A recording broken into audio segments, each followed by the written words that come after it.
Российская Федерация уделяет особое внимание поддержке семей с детьми. С 2026 года в стране введена новая мера поддержки для граждан с низкими доходами – семейная налоговая выплата. Семьи с детьми смогут возвращать 7 из 13% уплаченного за предыдущий год налога на доходы физических лиц – НДФЛ.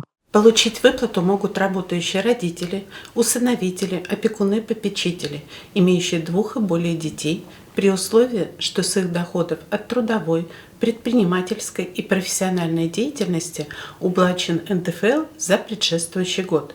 У родителей и детей должно быть гражданство и постоянное проживание в Российской Федерации. Ежегодную семейную выплату может получить каждый из родителей детей в возрасте до 18 лет и детей в возрасте до 23 лет, обучающихся по очной форме. Еще одно условие – отсутствие у родителей задолженности по уплате алиментов. Право на выплату возникает в случае, если размер среднедушевого дохода семьи не превышает 1,5-кратную величину прожиточного минимума на душу населения в регионе проживания за предшествующий год. При определении права на выплату учитывается наличие у заявителя и членов его семьи движимого и недвижимого имущества. Чтобы понять, может ли семья получить семейную налоговую выплату, нужно сравнить доход семьи за 2025 год на каждого члена семьи с 1,5-кратным размером прожиточного минимума на душу населения в регионе проживания за тот же год. Получившееся число должно быть меньше 1,5-кратного размера прожиточного минимума.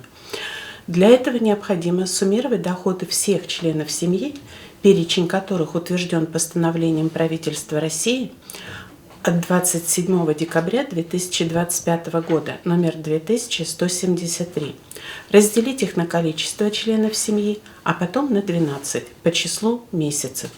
В 2025 году прожиточный минимум на душу населения в Северной природно-климатической зоне Республики Коми составлял 23 717 рублей, в Южной – 19 169 рублей. Их 1,5-кратная величина – 35 575 рублей 50 копеек и 28 753 рубля 50 копеек. Заявление о назначении ежегодной семейной выплаты можно будет подать с 1 июня до 1 октября. Подавать заявление необходимо за предшествующий год, за который был уплачен налог на доходы физических лиц. Удобнее всего сделать это через портал госуслуг. Также заявление можно подать в клиентской службе регионального отделения соцфонда или в МФЦ.